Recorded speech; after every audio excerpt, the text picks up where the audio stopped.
It was one of those quiet Friday nights when the world outside seemed asleep. But 16-year-old Emma couldn't shake the feeling that something or someone was awake with her. Her parents had gone out of town for the weekend to attend a family wedding.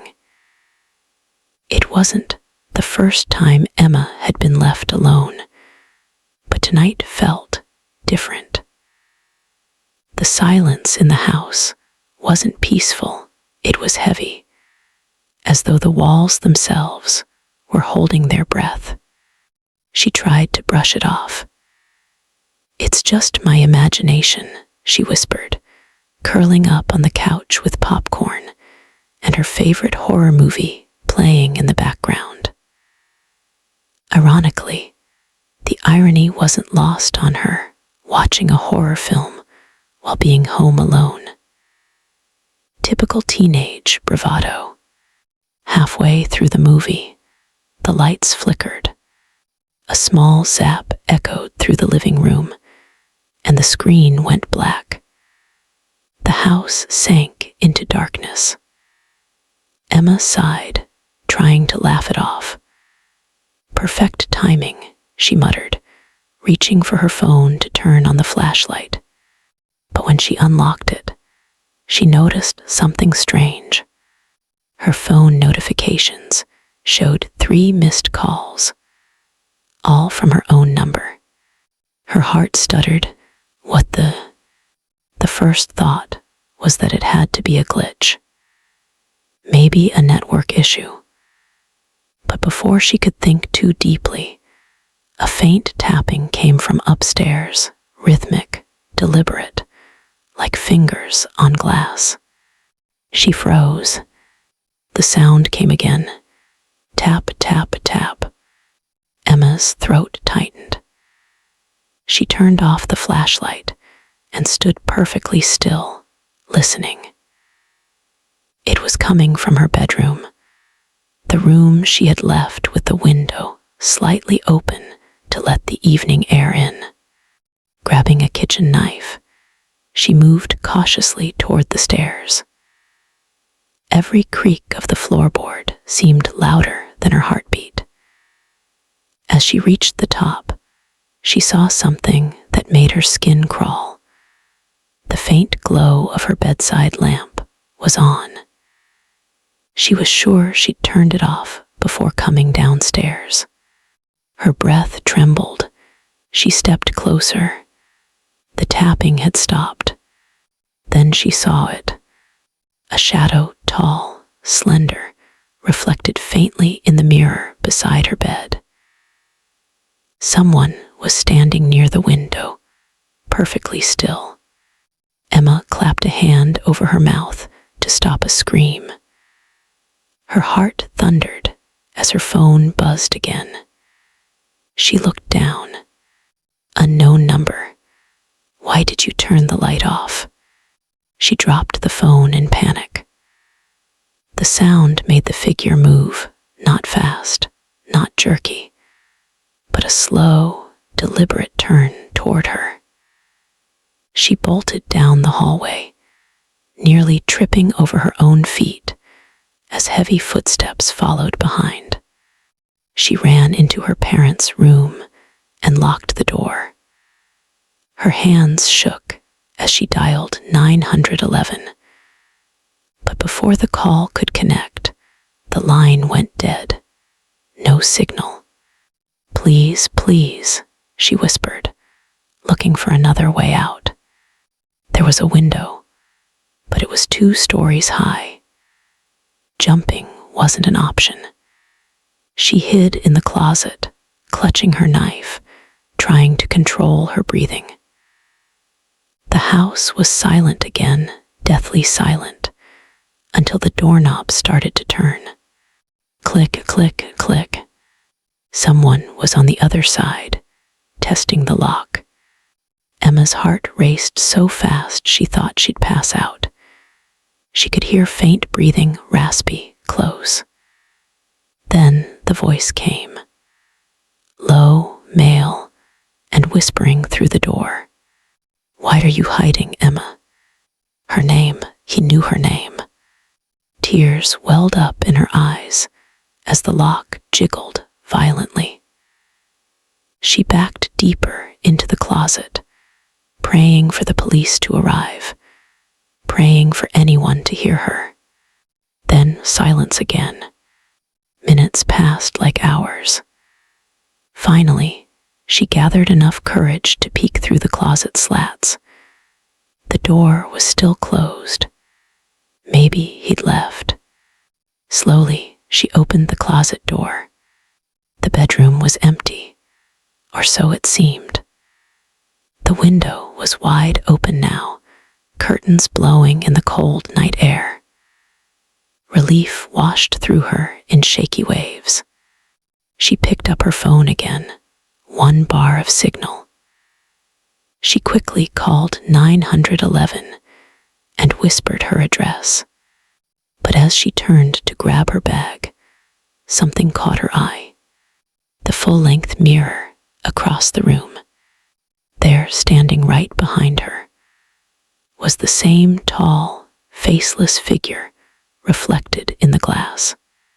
Emma screamed and swung the knife backward, spinning around, but there was nothing there.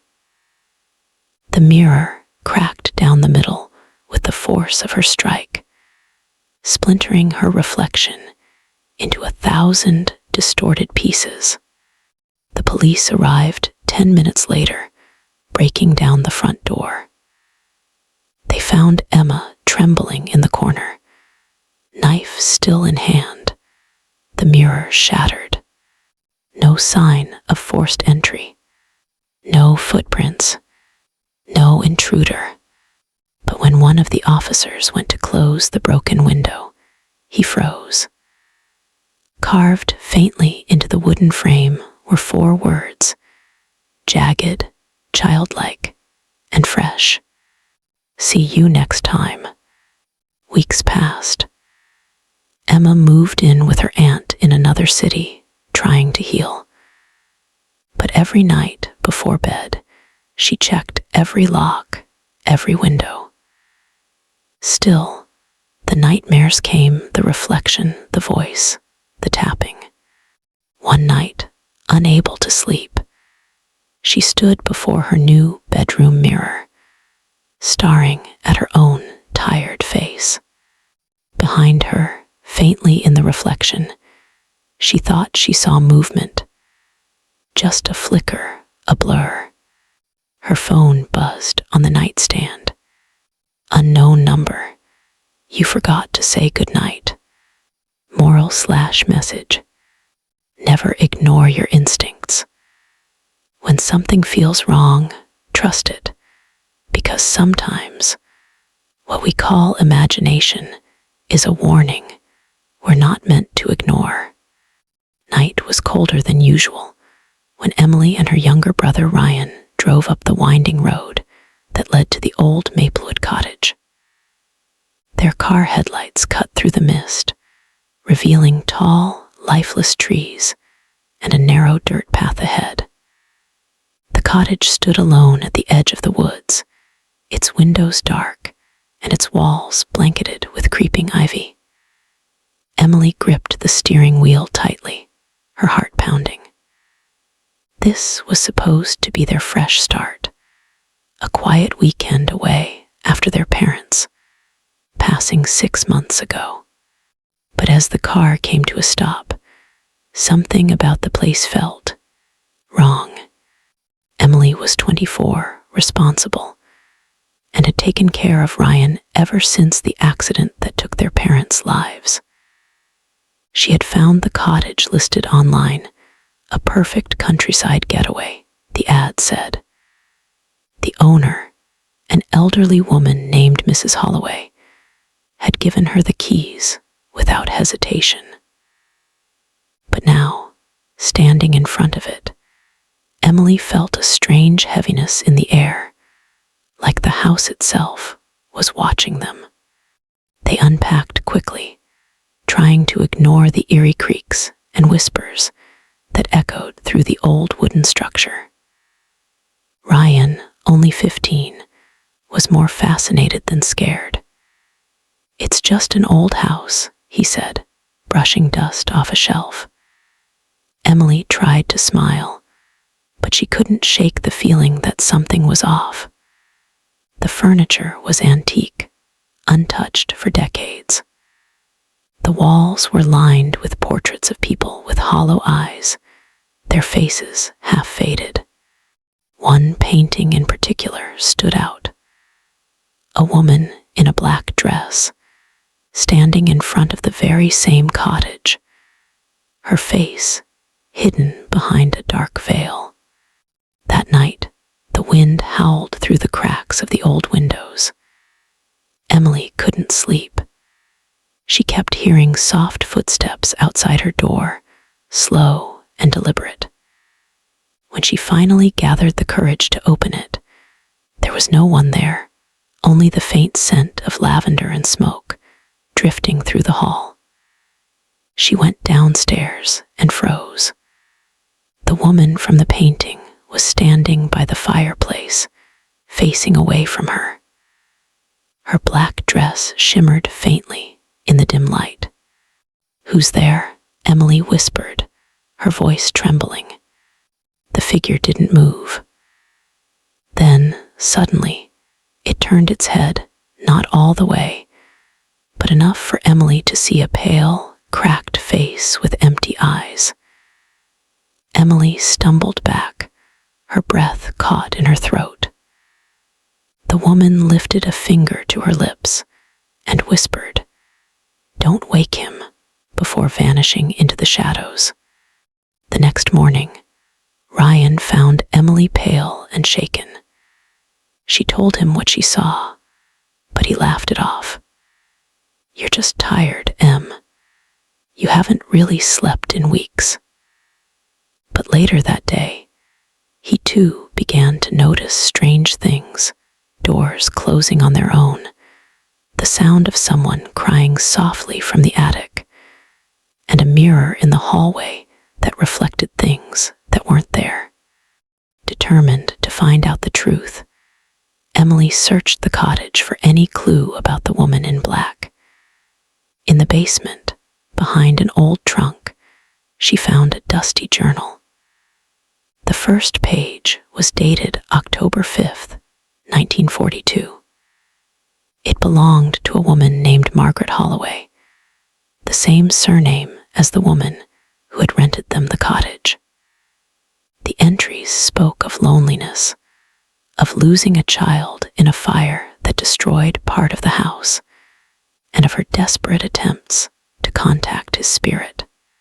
The last entry read, "He calls to me from the shadows. If I can't bring him back, I'll stay with him forever." Emily's blood ran cold. She realized that the woman she saw wasn't just a ghost. She was trapped, reliving her grief for eternity. That night, Ryan disappeared. Emily searched every corner of the house, calling his name, until she heard faint humming coming from the attic. She climbed the old wooden stairs, her flashlight flickering. There, sitting in the corner, was Ryan, his eyes glassy, his lips moving as if speaking to someone unseen. "Ryan," she whispered, stepping closer. "She says she can bring them back," he murmured. "Mom and Dad. She says they're waiting." Emily's heart sank. The spirit was using his grief, the same pain she felt, to pull him in. Suddenly, the woman appeared again, her presence chilling the air. "He misses them," she said softly. "I can help." "No," Emily cried. "You're lying." The spirit's smile faded. "You don't understand," she hissed, her voice echoing like 1,000 whispers. "I lost my child too. I only wanted to make it right." The air grew thick with darkness, and Emily could barely breathe. But then, through the fear, she saw the pain in the spirit's eyes, not evil, but sorrow. Gathering her courage, Emily said, "You don't have to keep him here. You don't have to keep us here. You can let go." For a long moment, everything was silent. Then, slowly, the woman's expression softened. Tears welled in her hollow eyes. "Let go," she repeated, almost like she was realizing it for the first time. And then, like a candle snuffed out, she was gone. The air cleared. Ryan blinked, confused but safe. The next morning, when they stepped outside, the mist had lifted. The cottage looked brighter somehow, almost peaceful. Emily turned to look back one last time and saw the painting inside the window. The woman in black was no longer there. Instead, the painting showed the cottage alone, empty, under a clear blue sky. As they drove away, Emily whispered, "Sometimes, the real haunting isn't in the house. It's in our hearts." Moral: grief can imprison the living and the dead alike. Only by accepting the past can we set ourselves free. It was past midnight when Emily's car headlights sliced through the thick, lonely darkness of the countryside highway. She gripped the steering wheel tightly, her knuckles pale, as rain began to splatter against the windshield. Her GPS flickered uncertainly, recalculating for the third time in 10 minutes. She sighed, muttering, "Great, just what I needed." Emily had always been brave about driving at night. She often joked that ghosts and monsters were just stories to keep children from staying out late. But that night, the road was too quiet, unnaturally quiet. She had just left her best friend's housewarming party and decided to take the scenic route home to clear her head.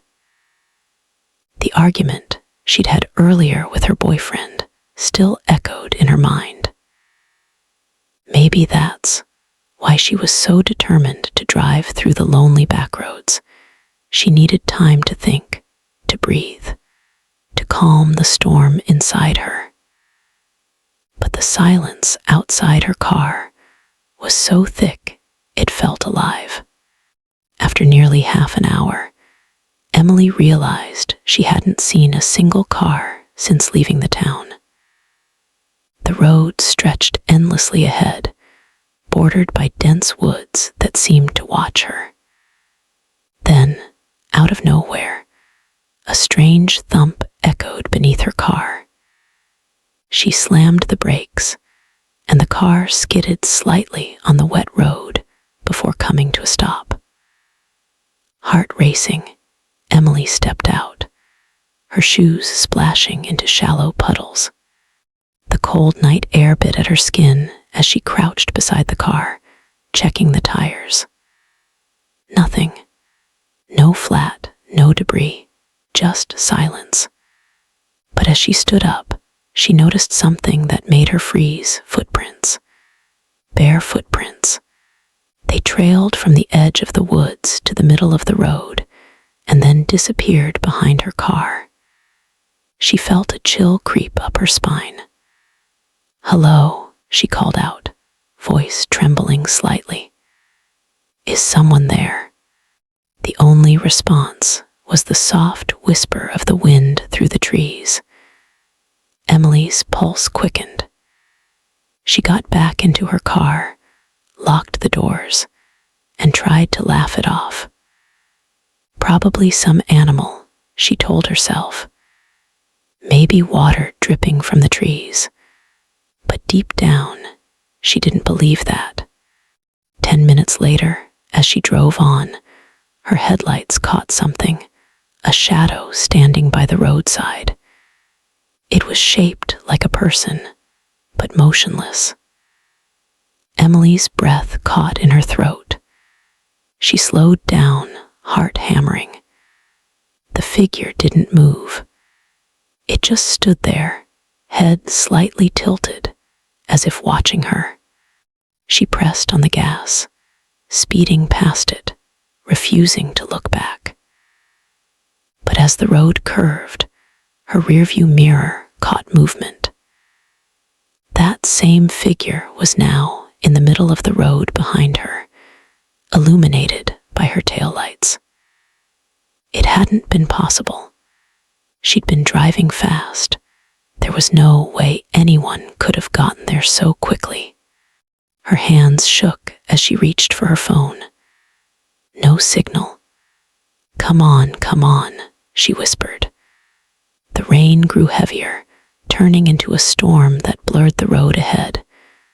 Her headlights flickered, and for a brief moment, everything went dark. When they came back on, her breath caught. There was a face pressed against her passenger side window, pale, wet, and grinning. Emily screamed and swerved violently. The car spun, tires screeching against the wet asphalt before crashing into a ditch. The airbag exploded in her face, dazing her. When she opened her eyes, the world was quiet again, eerily quiet. Her car was smoking slightly, the rain now falling softly like a cruel lullaby. She turned her head, trembling. The passenger seat was empty. Her heart pounded in her chest as she tried to unbuckle her seatbelt. It was jammed. She tugged harder, whispering to herself, "Please, not now." That's when she heard it, a faint breathing, close, too close. Slowly, she turned her head toward the back seat. A pair of eyes stared back at her through the darkness. Wide, unblinking. The same pale face from before, now crouched behind her seat, smiling with a kind of hollow joy.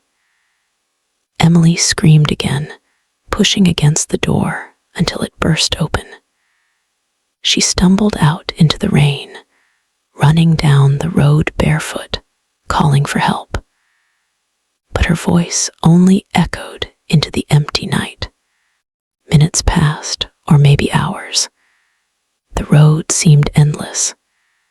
Every time she looked back, she swore she could see that figure following her, sometimes close, sometimes far, always watching. Finally, she saw lights ahead. A gas station. Relief flooded her chest as she ran toward it, sobbing, banging on the door. The old man behind the counter looked startled as he let her in. "Miss, what happened?" he asked, handing her a towel. She could barely speak. Someone's following me. He was in my car." The man's face grew pale. He hesitated, then said softly, "Ma'am, there's no one on that road. That stretch was closed years ago after a terrible accident." Emily froze. "What accident?" she asked, her voice barely above a whisper. He looked at her with sad eyes. "A young man died there one stormy night. He was hit by a speeding driver who never stopped to help. Since then, people say he waits on that road, looking for a ride home." Emily's blood ran cold. She looked out the window toward the dark road behind her. Through the rain-streaked glass, she thought she saw him again, standing at the edge of the gas station lights, his head tilted, watching her. The old man placed a trembling hand on her shoulder. "You did the right thing stopping here," he said. "He only follows those who ignore him." Emily sat in silence, shivering, as the storm raged outside. She never drove that road again. But sometimes, late at night, when she closed her eyes, she could still hear that faint breathing in the dark, the sound of a lost soul who just wanted someone to stop. Moral: not every presence in the darkness means harm. Sometimes it's a cry for help that was ignored too long. But when the living fail to listen, the dead find their own ways to be heard. It was the night of Halloween, the one night when the veil between the living and the dead is said to grow thin. The streets were alive with laughter, children in costumes running from house to house, their buckets filling with candy. But for 17-year-old Liam Carter, Halloween had never been about fun.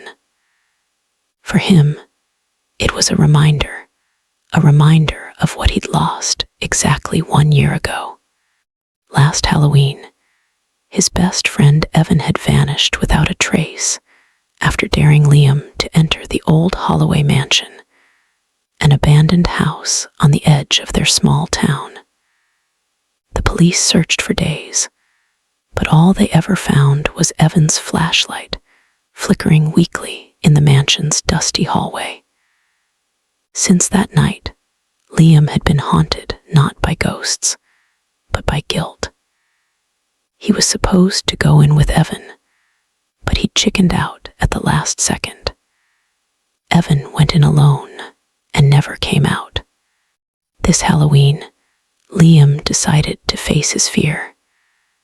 Not for fun, not for the thrill, but for closure.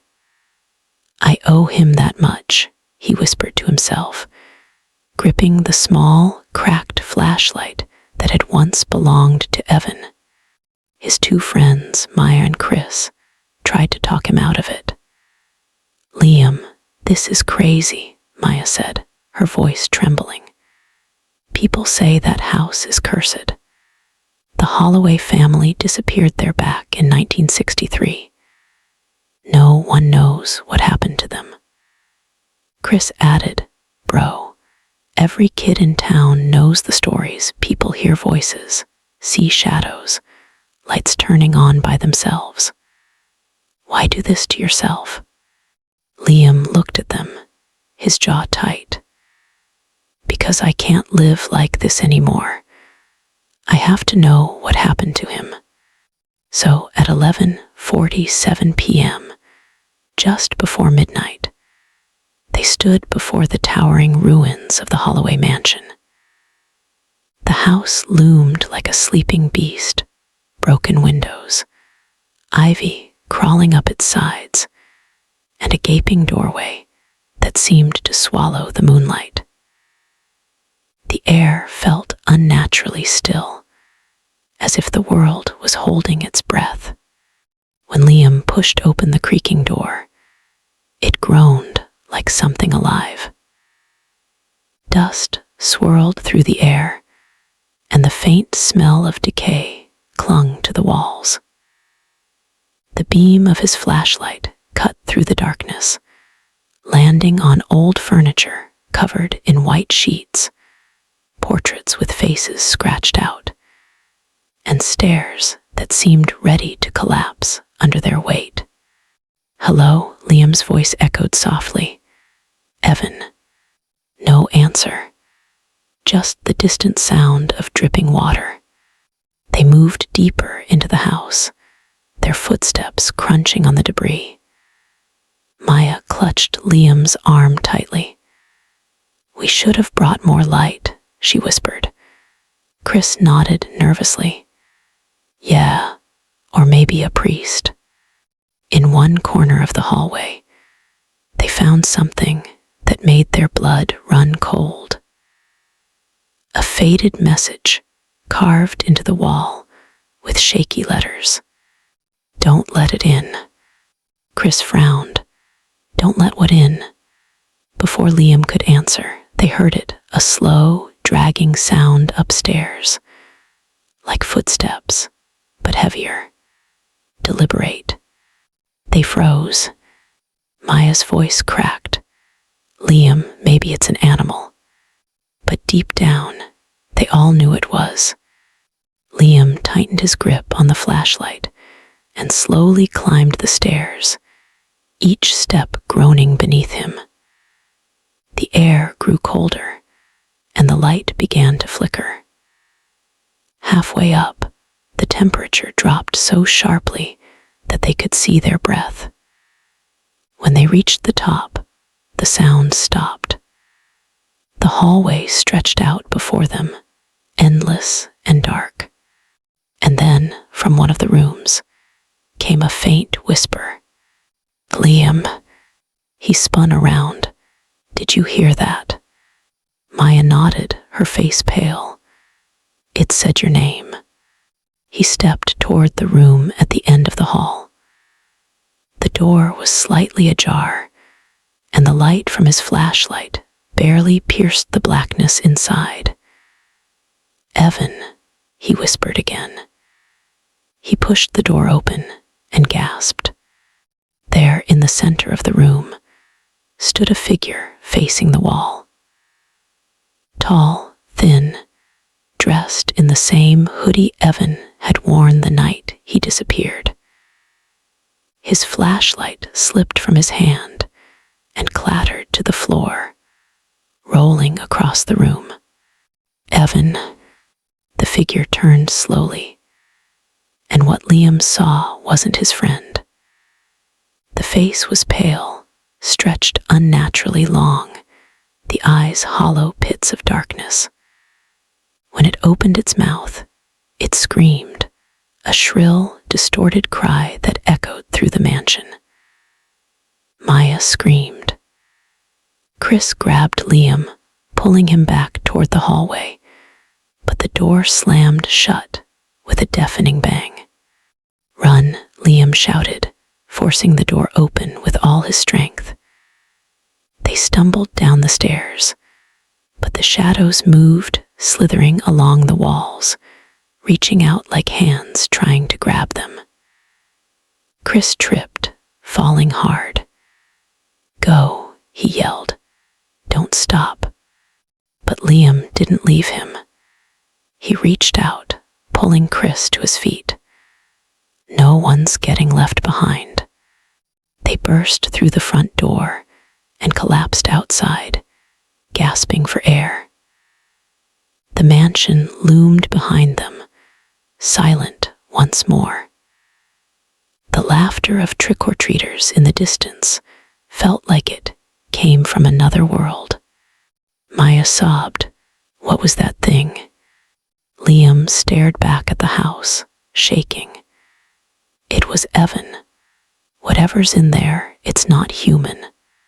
As they turned to leave, Liam's flashlight flickered one last time. When he looked down, scratched into its metal surface, something new had appeared. 4 words that hadn't been there before. It's not over yet. Liam's heart dropped. He looked back at the mansion, and for a split second, he saw something in the window, a figure watching them. The same hollow eyes, the same stretched smile, and then it was gone. That night, as Liam lay awake, he knew this wasn't the end. Whatever haunted that house wasn't finished with him, not yet. And deep inside, part of him knew the truth.